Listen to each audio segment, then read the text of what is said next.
Assalamualaikum warahmatullahi wabarakatuh. Selamat datang pada video dokumenter pelaksanaan penelitian dengan skema penelitian fundamental tahun 2025 yang didanai oleh Universitas Maritim Raja Ali Haji melalui LPPM Umrah yang berjudul Desain Model Bahan Ajar Matematika Kontekstual Berbasis Kemaritiman, upaya mendukung guru SMP di Kepulauan Riau untuk penguatan numerasi.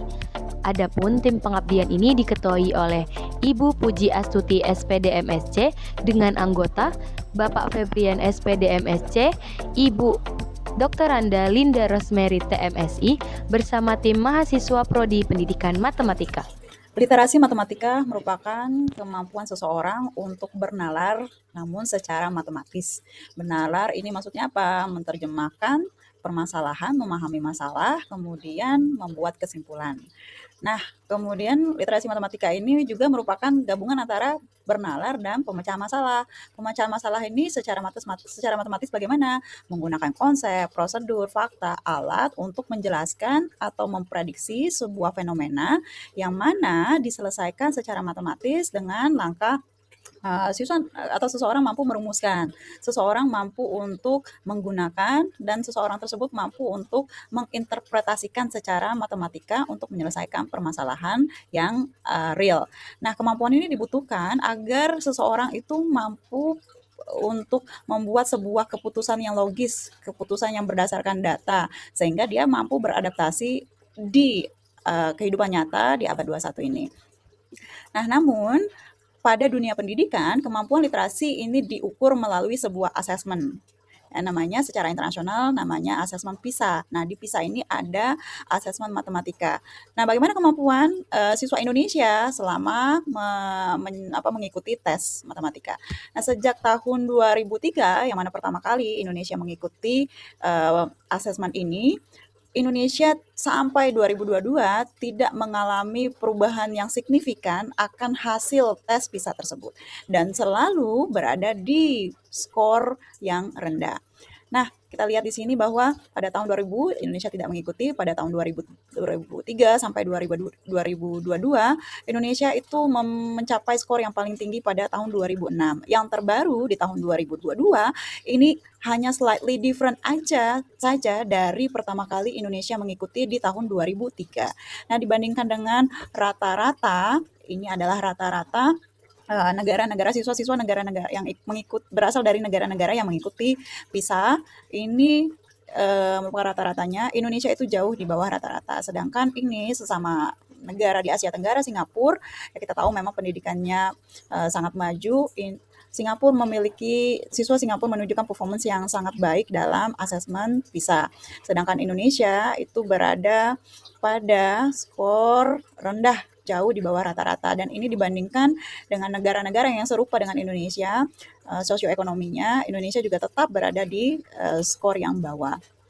Bagaimana respons Indonesia dalam memfollow up hasil dari PISA ini? Nah, beberapa kebijakan telah dilaksanakan, yaitu kurikulum Merdeka yang saat ini menjadi kurikulum nasional karena pergantian kementerian. Kemudian namun tetap sama, fokusnya adalah penguatan numerasi. Kemudian ada platform Merdeka Mengajar, di sana banyak sekali video-video pembelajaran yang dapat dimanfaatkan oleh guru maupun siswa.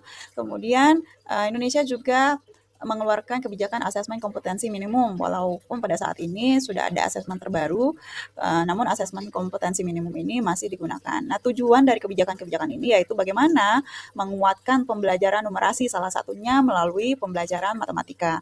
Nah, Indonesia meng-highlight pada tahun 2022 kebijakan-kebijakan tersebut menghasilkan peningkatan terhadap ranking matematika di PISA. Ranking siswa Indonesia untuk tes matematika di PISA. Pada tahun 2018 ke tahun 2022, Indonesia menaik peringkat beberapa level. Kemudian untuk skornya sebenarnya menurun, namun apa yang menjadi highlight pemerintah Indonesia yaitu negara-negara lain secara internasional juga mengalami penurunan, sedangkan Indonesia penurunannya itu lebih kecil daripada rata-rata penurunan skor secara internasional. Nah, bagaimana Indonesia menanggapi itu? Nah, pemerintah menganggap itu sebagai hasil dari kebijakan-kebijakan, misalnya pelatihan-pelatihan yang sudah diberikan kepada guru, kemudian materi pembelajaran yang disediakan pada platform kementerian. Kemudian ada perubahan kurikulum. Nah, sejak tahun 2021, Indonesia memiliki asesmen untuk numerasi secara tersendiri, yaitu di bawah asesmen kompetensi minimum, di bawah asesmen nasional. Nah, hasilnya menunjukkan bahwa hasil numerasi siswa itu berada pada kategori sedang, mulai dari tahun 2022, 2023, dan 2024 terakhir ya. 2024 menunjukkan bahwa kategorinya sedang di SD, SMP, dan SMA semua dilakukan asesmen untuk numerasi semua pada kategori sedang. Kemudian di sini kemampuan numerasi murid itu juga pada kategori sedang, bahkan di SD itu kategori baik, SD luar biasa.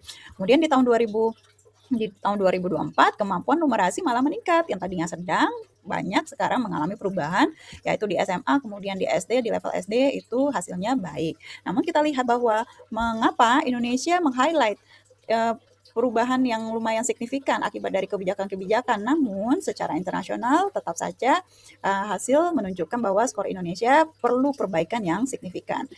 Untuk itu kami tim peneliti ingin melihat bagaimana kenyataannya di lapangan, khususnya di Tanjung Pinang, Kepulauan Riau. Bagaimana kondisi kebutuhan guru SMP, karena SMP mengapa kami pilih, karena siswa yang mengikuti tes PISA itu pada usia sekitar 15 tahun, maka kami pilih SMP. Jadi kami ingin melihat bagaimana kondisi dan kebutuhan guru SMP terkait bagaimana mengimplementasikan, menguatkan numerasi pada mata pelajaran matematika. Kemudian yang kedua, kami ingin membantu guru merancang sebuah bahan ajar matematika yang mengintegrasikan konteks kemaritiman secara sistematis untuk menguatkan numerasi siswa. Nah, state of the art pada penelitian ini menegaskan bahwa kebutuhan bahan ajar matematika kontekstual yang memperhatikan kekhasan lokal. Jadi banyak penelitian yang telah mengkaji terkait hasil matematika PISA, namun belum banyak yang memberikan contoh nyata bahan ajar yang mengintegrasikan hasil eksplorasi kebudayaan, hasil eksplorasi lokal. Misalnya di Kepulauan Riau itu berupa bentuk geografis maritim. Nah, itu belum banyak atau masih sangat terbatas penelitian yang melakukan eksplorasi tersebut. Bagaimana mengintegrasikan etnomatematika ya untuk menyediakan untuk diimplementasikan pada pembelajaran yang memang tersedia di bahan ajar, bagaimana konteks-konteks kemaritiman misalnya pada Kepulauan Riau itu bisa digunakan dalam pembelajaran matematika. Begitu. Nah, pada penelitian ini hasilnya kami melakukan observasi, melakukan wawancara, melakukan focus group discussion dengan guru. Hasilnya bahwa implementasi literasi matematika ini variatif ya, dari aspek perencanaan, pembelajaran maupun asesmen serta capaian numerasi siswa. Nah, meskipun kurikulum Merdeka mendorong pembelajaran kontekstual, namun pada kenyataannya guru masih banyak mengalami kendala, terutama dalam mengajarkan matematika yang memberi penguatan numerasi. Guru masih banyak terfokus pada pemahaman konsep yang dasar. Nah, untuk itu, hasil penelitian ini adalah lembar kerja matematika yang berbasis konteks kemaritiman, berupa konteks kelong, kemudian aktivitas nelayan menjala yang bisa digunakan oleh guru-guru maupun siswa untuk penguatan numerasi. Penelitian ini telah dipresentasikan pada seminar internasional di MSCIS di UPI, kemudian artikel sudah disubmit dan saat ini statusnya under review.